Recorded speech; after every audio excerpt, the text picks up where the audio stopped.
سلطان رکن الدین ببرس لغلامینه تر سلطنته پنځمه برخه. الحمد لله رب العالمين والعاقبة للمتقين والصلاة والسلام على أشرف الأنبياء والمرسلين وعلى آله وأصحابه أجمعين. أما بعد،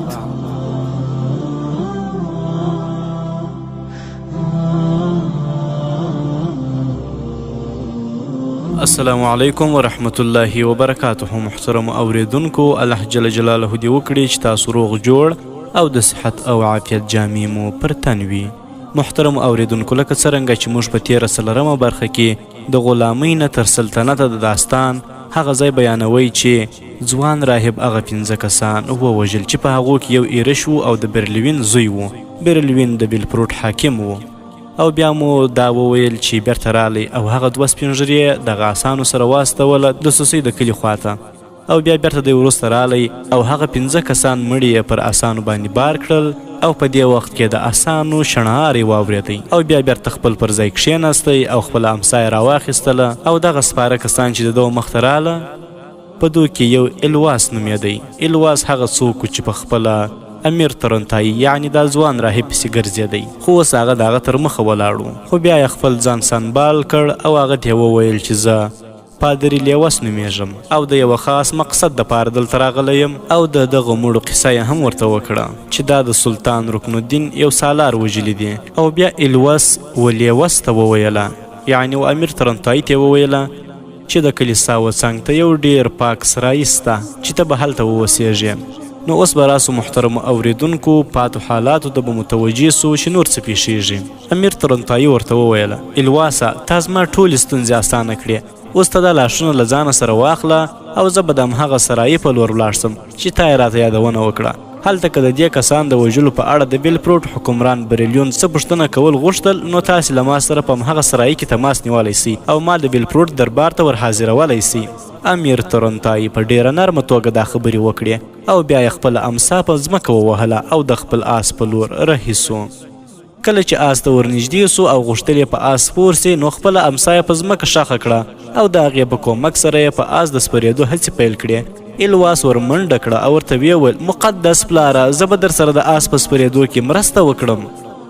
تر دې وخته پورې ترنتایي په خپل آس باندې سپور سوی و او په خندا یې وویل، نه الواسه، تا ته به په دې اړه کومه اړتیا نه وي، زه اوس په آس د سپرېدو سره بلد سوی یم، د مسلمانانو په خلاف په یو ډېر مهم او ډېر پټ مشن باندې راوتلی یم، نو که چیرې زه په خپله په آس سپور نسم نو بیا به دا مشن څرنګه تکمیل ته ورسوم. د ترنتایي په دې خبرو الواس ډېر خوشحاله سو. بیا ترنتایي خپل آس په لښته وواهه او د پله په لور یې ورهي کوي. الواس هم د خپلو نورو ملګرو په مرسته هغه 15 لاشونه بار کړل او د بیلپروټ په لور روان سو. اسمان په خړو وریځو کې رانغښتل سوی و. نمرین بن حمدون او عسان بن نمس دواړه د لیتیاني د سیند په غاړه خپل آسونه ځغلوله او د دې سیند په غاړه د سوسۍ د کلي هغه سرایي ته رارسېدلې وه چې امیر ترنتایي ورته یادونه یې کړې وه.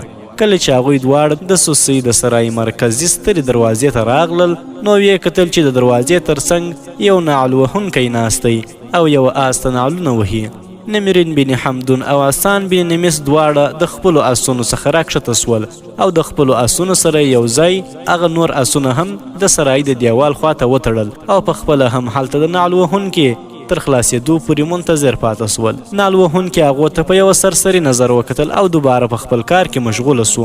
کله چې نعل وهونکي د خپل کار څخه فارغه سو او د آس خاوند خپل آس د هغه ځای څخه بوتی، نو نمرین بن حمدون او عسان بن نمس دواړه هلته ورنږدې سول. نمرین بن حمدون ترې په پوره راز سره وپوښتل چې که موږ غلط سوي نه یو نو ستا نوم به عمیس بن خزرون وي. عمیس وویل، هو همدا زه عمیس بن خزرون یم او د دې سرای نه بهر په دې دروازه کې د آسونو د نعل وهلو کار کوم. ووایاست آیا له ما سره کوم کار لرئ او که نه آسونو ته نعلونه وهئ؟ نمرین بن حمدون ورته په ځواب کې وویل، ابن خزرونه، آیا ته د ترنتایي په نوم څوک پیژنې؟ عمیس بن خزرون د هغه په خبرو ټکان وخوړ او بیا یې په ډېر راز سره ورته وویل چې ای اجنبیانو زه نه پوهیږم تاسو څوک یاست او د کومو سیمو څخه راغلي یاست او د کومې سیمې اوسېدونکي یاست، خو که چیرې د امیر ترنتایي په اړه معلومات غواړئ نو زه به یې ډاګیزه کړم چې هغه د خپل قوم او ولس د امیدونو او هیلو روښانه فکر د خپلو لپاره د مینې او محبت سنګر او د دښمنان لپاره د هغوی په مریو کې د ترخو زهرو په څیر دښمن دی. نمرین بن حمدون یو ځل بیا خپل خلعامیس بن خزرون ته ورنږدې کړه او ویې ویل ابن خزرونه موږ امیر ترنتایي ستا لوري ته رالیږلي یو، موږ له ځانه سره 4 اضافي آسونه هم راویستي، غواړو دا آسونه خرڅ کړو. امیر ترنتایي ستا یادونه کړې وه او ویلې وه چې تا پیدا کړو تر څو په دې اړه راسره مرسته وکړې. د دې خبرې په اورېدو سره ابن خزرون د خپله ځایه راپاڅېد او ویې ویل تاسې دواړه همدلته د خپلو آسونو سره اوسئ، هیچا د هم زما سره د اړیکو په اړه څه مه وایست او نه ورته د امیر ترنتایي نوم اخلئ. زه ډېر ژر بیرته راستنېږم. د دې خبرې سره سم ابن خزرون یوې لوري ته ولاړی، خو د لږ ځنډ وروسته بیرته راستون سو او د ابن حمدون او ابن نمیس تر مخه ودرېد. د هغه سره یو بل د پوخ عمر سړی هم ملګری و چې د آسونو تجار معلومېده. ابن خزرون هم دغه سړي ته مخ کړ او ورته ویې ویل دغه دواړه بوډاګان کسان چې دلته ولاړ دي د شمال څخه راغلي دي، دوی دلته زما څخه غوښتل چې د هغوی دغه 4 آسونه ورته په چا خرڅ کم. د آسونو تاجر سمدلاسه د ابن حمدون او ابن نمیس سره د آسونو د پلورلو په اړه خبرې پیل کړې. اب 4 واړه آسونه ترې رانیول، پیسې یې ورته نغدې ورکړې او آسونه یې هم له ځانه سره بوتلل. کله چې هغه تاجر آسونه له ځانه سره بوتلل نو ابن حمدون د ابن خزرون څنګ ته راغی او د پیسو هغه کڅوڼې چې تاجر ورکړې وه هغه یې د ابن خزرون تر مخه کښېښوده. بیا یې هغه د یوې ټوټې له پاسه خالي کړه او ټولې پیسې یې 2 ځایه کړې.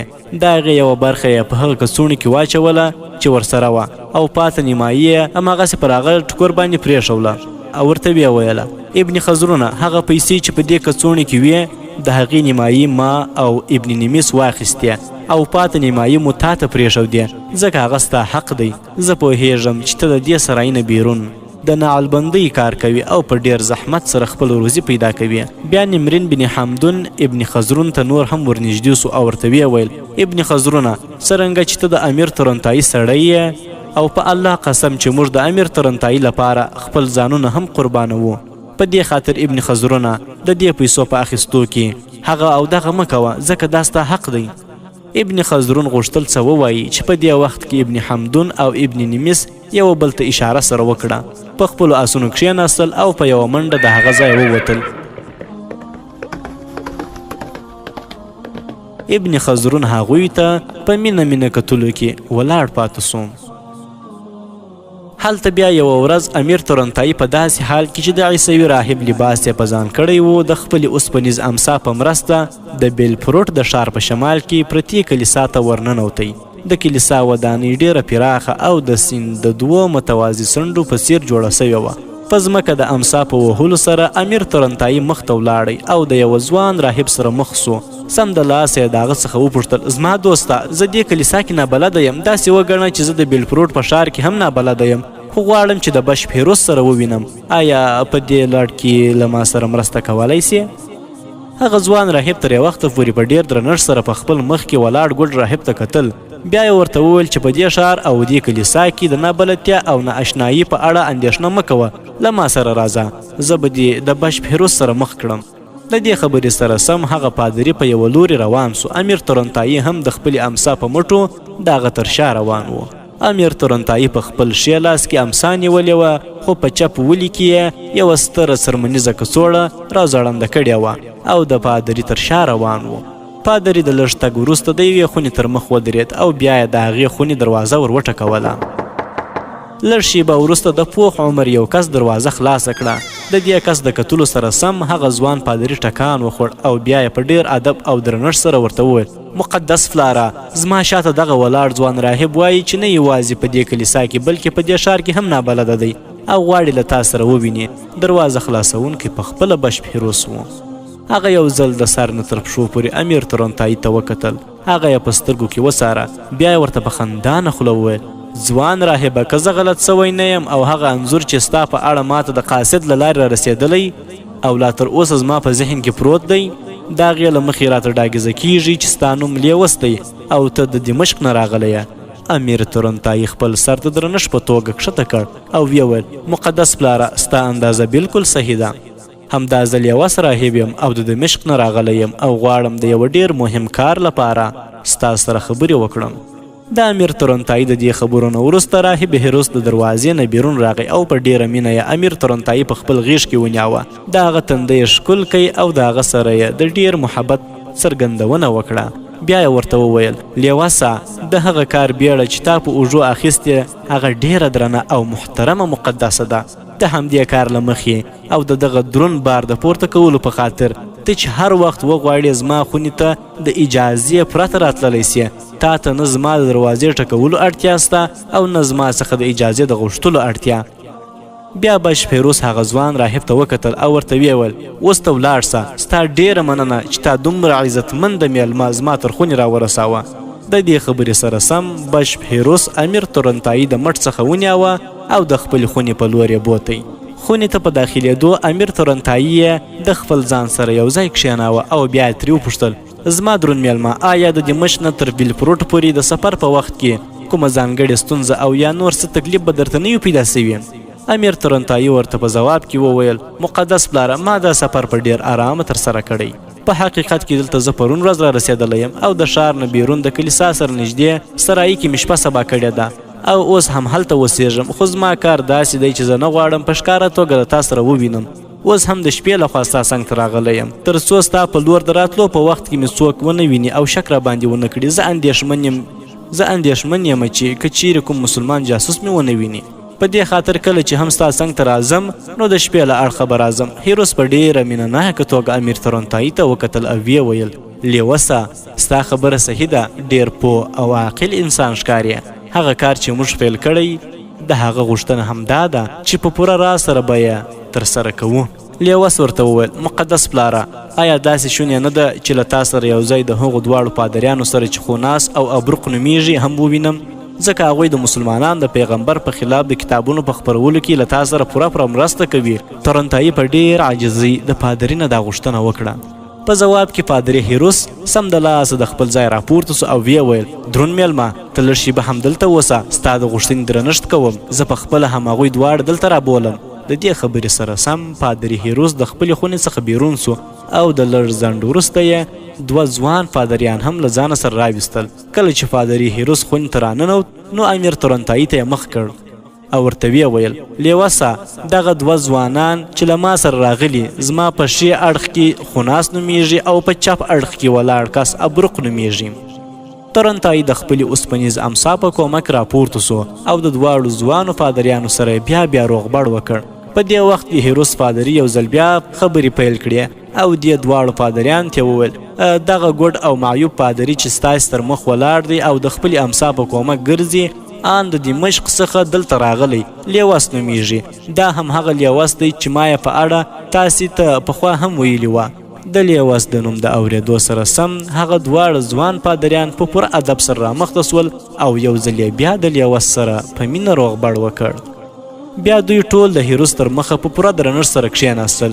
په دې وخت کې په خونه کې پوره خاموشي خپره وه خو امیر تورنتایي دا چوپتیا ماته کړه او ویې ویل مقدس پلاره تاسې تر څه وخته پورې ماته کتابونه راکولی سي چې زه یې د دمشق په لور له ځانه سره ویسم او هلته یې په پوره راز او په پټه توګه وویشم. هیروس ورته وویل لیوسه د دې کار لپاره به ته دلته څو ورځې نور هم ځنډېږې. په دې وخت کې به موږ په پوره بیړنۍ توګه کار وکړو تر څو کتابونه د ویش لپاره درته وسپارو. د کتابونو د ترلاسه کولو وروسته دمشق ته ولاړ سه. لیوس راهبه ته خو زموږ لپاره ډېر محترم او معزز شخصیت یې. هم د پوهې له اړخه او هم د کار له اړخه ستا وړتیا د ستاینې وړ ده. تر هغې چې ته دلته اوسېږې نو خوراک څښاک به دې له موږ سره یو ځای وي. تر څنګ یې دلته د اوسېدو په وخت کې که د کوم شي اړتیا درته پیدا کیږي ما ته غږ کوه. په دې اړه ته کومه اندېښنه مه کوه. هیروس پادري په ډېره مینه امیر تورنتایي ته وینا کوله او هغه ته یې په محبت سره کتل. خو پخوا له دې چې امیر تورنتایي د هیروس پادري خبرو ته ځواب ووایي هیروس د خپله ځایه پورته سو او د خپلې خونې په کونج کې یې خپل پولادي بکس خلاص کړ. د هغې څخه یې د نغدو سکو یوه کڅوړه راواخیسته او د امیر تورنتایي تر مخې کښېښوده او ورته ویې ویل لیواسه په دې کڅوړه کې پوره سکې سته په دې ډاډمن یم چې که چیرې دا سکې سنبال کړې نو ستا د ټول ژوندانه لپاره بسنه کوي دا زما له اړخه تا ته د هغې مقدسې دندې د ترسره کولو لپاره انعام دی چې ته یې د پوره کولو او د ترلاسه کولو لپاره هلې ځلې کوې امیر تورنتایي د هیروس پادري د دې وړاندیز سره اتفاق وکړ بیا خو ناس او ابروق پورته سول او د خوراک څښاک د برابرولو کار یې پیل کړ په دې توګه به امیر تورنتایي هره شپه د هیروس پادري په ګډون د خوناس او ابروق سره لیدل کتل کول هغه د داسې فرصت او وخت په لټه کې و چې په هغې کې وتوانیږي دغه درې واړه پادریان له منځه یوسي یوه ورځ ماښام ناوخته امیر تورنتایي د بیلفروډ د ښار نه بیرون کلیسا کې د هیروس پادري خونې ته ورغی ویې کتل چې په خونه کې د هیروس پادري نه علاوه خوناس او ابروق پادریان هم شتون لري دوی درې واړه ډېر اندېښمن او په فکر کې ډوب ناست وه امیر تورنتایي هم د دوی د حالاتو په کتلو سره اندېښمن سو خو د خپلې امسا په کومک د همدې اندېښمنو په فضا کې خونې ته راننوت او د هیروس پادري مخې ته کښېناست ټوله خونه د چوپې چوپتیا په لمن کې رانغښتې وه امیر تورنتایي غوښتل دغه چوپتیا ماته کړي په همدې وخت کې هیروس پادري خپل څټ راسم کړ او د امیر تورنتایي په لور یې وکتل او ویې ویل لیواسه زه ستا لپاره ښه خبر نه لرم موږ ته د دمشق نه ډېر خراب خبرونه را رسېدلي دي همدې خبرونو موږ درې واړه ډېر اندېښمن کړي یو ګوره لیواسه د دمشق څخه لږ څه مخته یو قاصد راغلی و او موږ ته یې خبر راکړ چې د دمشق پادري بشپ تفلیس وژل سوی دی ځکه د هغه ځای مسلمان حکمرانانو ته دا ډاګیزه سوې وه چې د هغوی د رسول الله صلی الله علیه وسلم په خلاف د کتابونو په خپرولو کې د ډېره ونډه درلوده د هغه تر څنګ د هغه نور ملګري پادریان یې هم له تیغه تیر کړي دي لیواسه دا ډېر بد خبر دی ته د ډېر ښه نصیب خاوند یې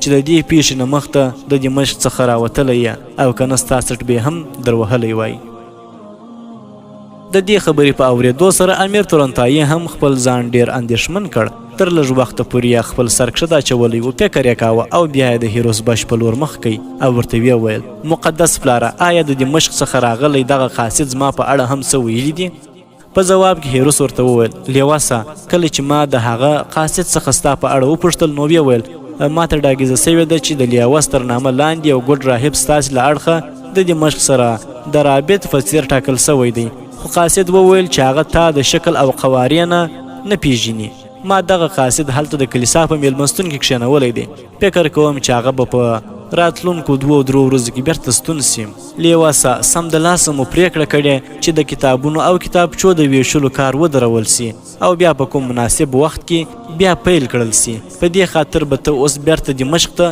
نه ورځې لیواس ورته وویل مقدس پلاره دا خو ډېره بده پیښه وسوه زما ژوند خو به هسې له منځه ولاړ سي زه خو په هیڅ ډول دمشق ته نسم تللی ځکه مسلمان حکمرانان به د تفلیس پادري په څېر زما څټ هم په توره ووهي زه نه پوهېږم که زه ولاړ هم سم نو تر څه وخته پورې به په پټه ژوند کوم لیواس راهب په ډېر عاجزي او دردمندۍ سره دا خبرې کولې د امیر تورنتایي د خبرو په اورېدو هیروس پادري نور هم اغېزمن سو او ویې ویل لیواسه یوازې ته خو ځان ته بېوسه او بېچاره سوی نه یې په دې وخت کې هیروس د خپله ځایه پورته سو او د خونې کونج ته ولاړی او خپل هغه اوسپنیز صندوق یې خلاص کړ د هغې څخه یې د څرمنې یوه ستره کڅوړه راواخیستله او په خندانه خوله یې هغه د امیر تورنتایي تر مخ کښېښوده امیر تورنتایي په ډېره بیړه د کڅوړې خوله خلاصه کړه او ویې کتل چې کڅوړه د نغدو سکو څخه تر خولې پورې ډکه ده بیا په سوالیه توګه یې د هیروس بش په لور وکتل هیروس ورته وویل لیواسه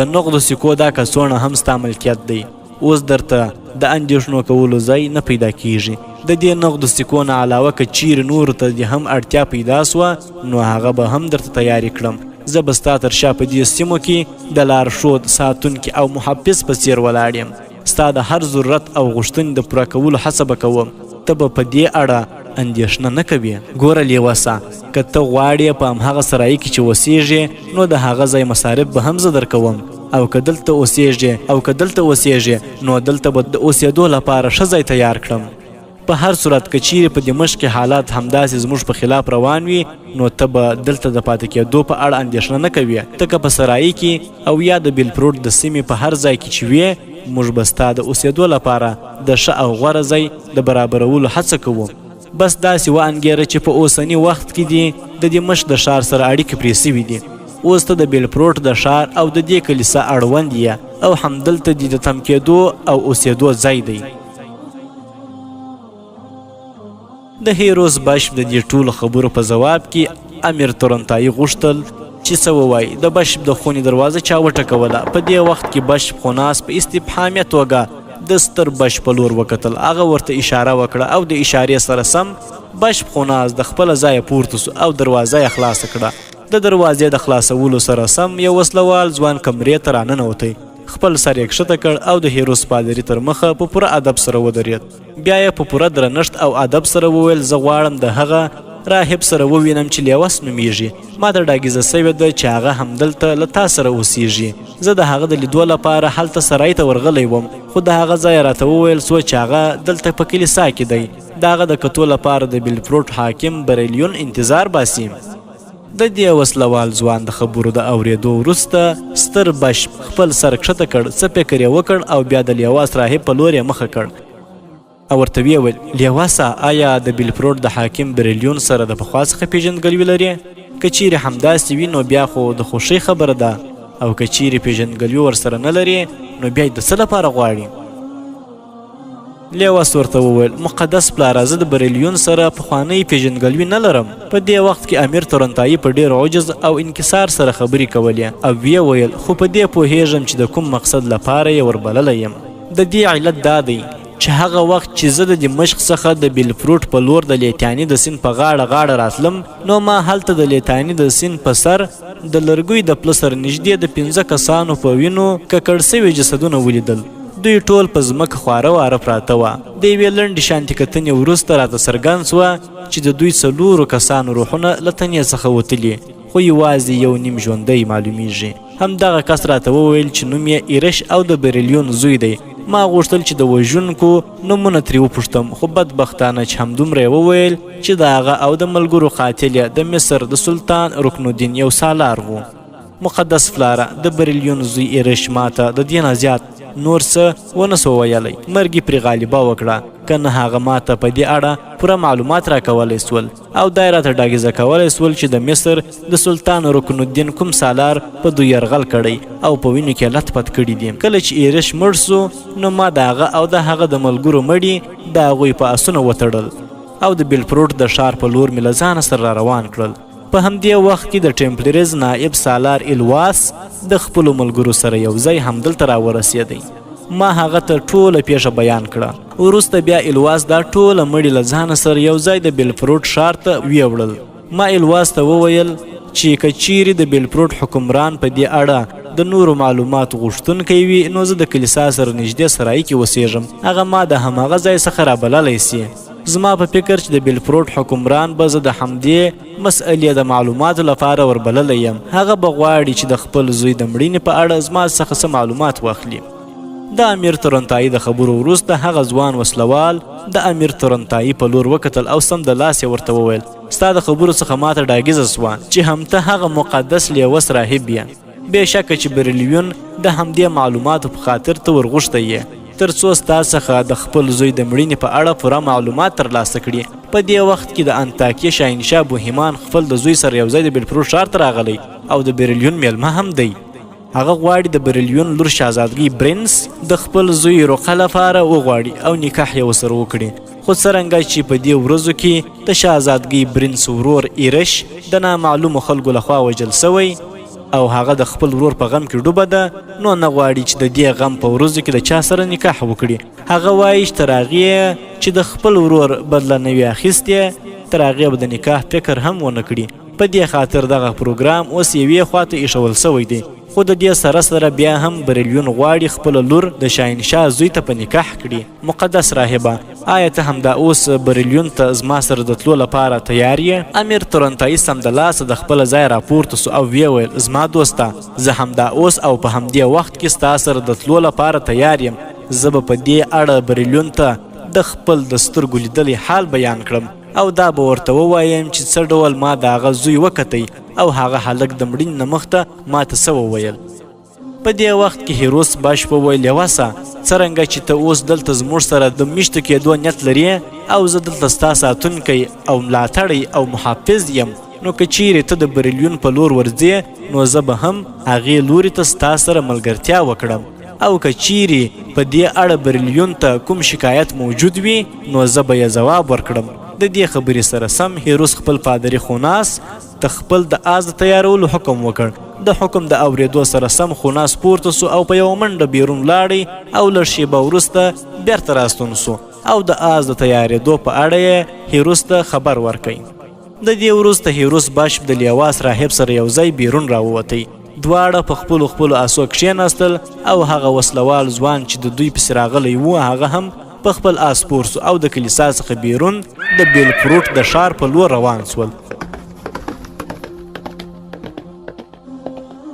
د بیلفروټ حکمران په خپل قصر کې په یو ستر شانشین باندې ناست و.